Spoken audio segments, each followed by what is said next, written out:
Letak, kondisi, dan batas-batas pulau di Indonesia.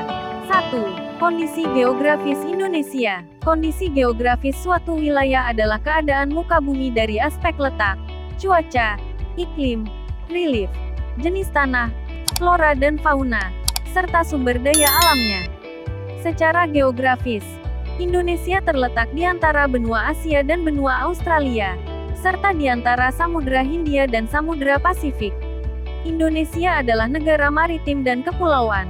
Indonesia merupakan negara kepulauan yang paling besar di dunia karena jumlah pulaunya lebih dari 17.000 yang terbentang dari Sabang sampai Merauke, dari Pulau Miangas sampai Pulau Rote. Luas wilayah Indonesia adalah 5.193.250 km persegi, dengan luas daratan sebesar 1.919.440 km persegi dan luas lautan sebesar 3.273.810 km persegi. Keadaan geografis Indonesia mempengaruhi keadaan penduduk seperti pekerjaan, pola pemukiman, serta sektor ekonomi dan perdagangan. Keadaan alam Indonesia sangat beragam, mulai dari laut, pantai, dataran rendah, lembah, bukit, hutan, pegunungan, sampai gunung. Selain itu, wilayahnya juga mendapatkan curah hujan yang sangat bervariasi, mulai dari yang curah hujannya rendah sampai dengan curah hujannya sangat tinggi. 2. Batas wilayah negara Indonesia sebagai berikut. A. Sebelah utara berbatasan dengan negara Malaysia, Singapura, Palau, Filipina, dan Laut Cina Selatan. B.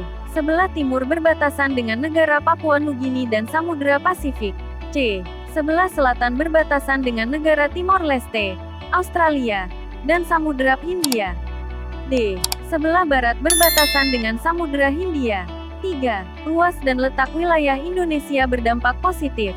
Di antaranya: A. Memiliki keragaman potensi alam dan hasilnya, keragaman dan kekayaan budaya, serta keberagaman sumber daya manusia. B. Ditingkatkannya infrastruktur transportasi di berbagai daerah. C. Menjadi jalur perdagangan internasional yang berpotensi menambah devisa negara melalui pengembangan destinasi pariwisata. Potensi sumber daya alam Indonesia. 1. Potensi sumber daya alam Indonesia. Potensi sumber daya alam Indonesia sangat besar dan beraneka ragam jenisnya. Kekayaan sumber daya alam itu berupa hutan, minyak, dan gas serta beraneka ragam jenis mineral seperti tembaga, nikel, dan timah. Indonesia juga kaya akan sumber daya energi terbarukan seperti panas bumi, energi surya, angin, dan energi ombak. Kekayaan sumber daya alam Indonesia sebagian besar telah dimanfaatkan untuk memenuhi keperluan bangsa Indonesia. Sebagian lainnya masih berupa potensi yang belum dimanfaatkan karena berbagai keterbatasan kemampuan teknologi dan ekonomi. Kekayaan sumber daya alam Indonesia antara lain: A. Hutan. Hutan Indonesia merupakan salah satu yang terbesar di dunia selain Brazil dan Republik Demokratik Kongo. B. Minyak bumi. Minyak bumi dikenal juga sebagai emas hitam. Minyak bumi merupakan cairan kental, coklat gelap, atau kehijauan yang mudah terbakar pada lapisan teratas dari beberapa area di kerak bumi. C. Batu bara. Batu bara merupakan bahan bakar fosil yang terbentuk dari tumbuhan yang mati dan tertimbun selama jutaan tahun. Indonesia merupakan negara penghasil batu bara terbesar kelima di dunia. D. Gas alam. Gas alam banyak tersedia di Indonesia. Indonesia merupakan negara pengekspor gas alam terbesar di dunia. Ekspor gas alam Indonesia dengan tujuan negara Jepang, Korea, Taiwan, Tiongkok, dan Amerika Serikat. E. Sumber daya laut. Wilayah Indonesia 2/3 diantaranya adalah lautan. Potensi kekayaan laut Indonesia sangat berlimpah. Potensi lestari sumber daya perikanan tangkap laut Indonesia mencapai 6,5 juta ton per tahun. Produksi ikan tangkap Indonesia adalah terbesar ketiga di dunia. 2. Kenampakan alam Indonesia. Alam Indonesia sangat indah dan kaya akan berbagai sumber daya alam sehingga banyak wisatawan dari berbagai negara tertarik untuk datang ke Indonesia. Kegiatan pariwisata berkembang di beberapa wilayah seperti Bali, Yogyakarta, Lombok, dan Raja Ampat. Kegiatan pariwisata tersebut mendatangkan keuntungan ekonomi. Bentang alam Indonesia sangat bervariasi. Masing-masing wilayah memiliki karakteristik yang berbeda. Hal ini tidak terlepas dari keadaan iklim Indonesia. Indonesia beriklim tropis. Iklim tropis memiliki ciri-ciri suhu udara yang tinggi sepanjang tahun dengan rata-rata sekitar 27 derajat Celcius. Tidak ada perbedaan suhu yang jauh antara musim penghujan dan musim kemarau.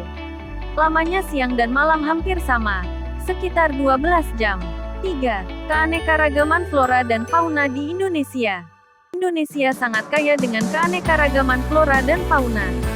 Jumlah spesies tumbuhan di Indonesia mencapai 8.000 spesies dan jumlah spesies hewan mencapai 2.215 spesies yang terdiri atas burung, reptil, mamalia, dan kupu-kupu. Beragamnya flora dan fauna di Indonesia disebabkan oleh faktor biotik dan abiotik. Pengaruh kondisi geografis Indonesia. 1. Pengaruh kondisi geografis Indonesia sebagai negara maritim terhadap kehidupan ekonomi masyarakat. Indonesia dengan kondisi geografis sebagai negara maritim dan kepulauan membawa banyak keuntungan bagi bangsa Indonesia. Indonesia dengan wilayah laut yang sangat luas, telah diakui secara internasional sebagai negara maritim. Pemanfaatan potensi sumber daya laut dapat memberikan kontribusi bagi kehidupan ekonomi masyarakat Indonesia. Banyak jenis pekerjaan yang dapat diusahakan untuk menunjang kehidupan ekonominya. Berbagai jenis pekerjaan yang berkaitan dengan pemanfaatan sumber daya laut yaitu A. Nelayan, B. Pertambangan minyak di lepas pantai, C. Berbagai sektor usaha wisata, pegawai hotel, warung makan, toko cenderamata, penyewaan perahu dan alat-alat permainan air, penjual tiket, dan pemandu wisata. D. Pelayaran, E. Berbagai sektor usaha di pelabuhan. 2. Pengaruh kondisi geografis Indonesia sebagai negara maritim terhadap kehidupan sosial masyarakat. Sebagai negara maritim, hal ini membawa pengaruh terhadap kehidupan sosial budaya bangsa Indonesia. Banyak pedagang dari berbagai negara di seluruh belahan bumi ini akan melewati Indonesia. Pedagang-pedagang yang berkunjung ke Indonesia berasal dari berbagai negara yang memiliki latar belakang yang berbeda. Para pedagang tersebut turut membawa adat budaya dari negara asalnya. Lambat laun, adat budaya yang dibawa akan berbaur, bercampur, dan melebur dengan adat budaya asli Indonesia. 3. Dampak dari letak dan kondisi geografis Indonesia sebagai negara maritim dan kepulauan. A. Dampak positif. Memiliki keragaman potensi alam dan hasilnya, budaya, dan sumber daya manusia. Adanya wisatawan mendorong peningkatan infrastruktur di berbagai daerah, menambah devisa negara melalui pengembangan destinasi pariwisata. B. Dampak negatif.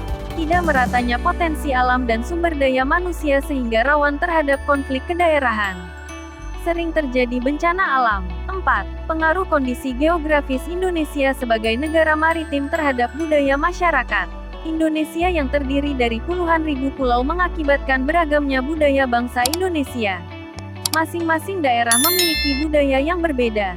Indonesia memiliki beragam suku bangsa yang memiliki karakteristik berbeda. Budaya antar suku bangsa juga berbeda seperti bahasa, adat istiadat, tradisi dan sistem kepercayaan. 5. Pengaruh kondisi geografis Indonesia sebagai negara maritim terhadap transportasi masyarakat. Wilayah Indonesia yang luas sangat mempengaruhi kondisi transportasi yang ada. Jalur strategis yang dapat digunakan untuk menghubungkan antar pulau adalah jalur laut dan jalur udara. Model transportasi yang efektif adalah kapal laut dan pesawat terbang. Untuk menghubungkan antar daerah dalam satu pulau digunakan jalur darat yang meliputi kereta api, bus, dan mobil.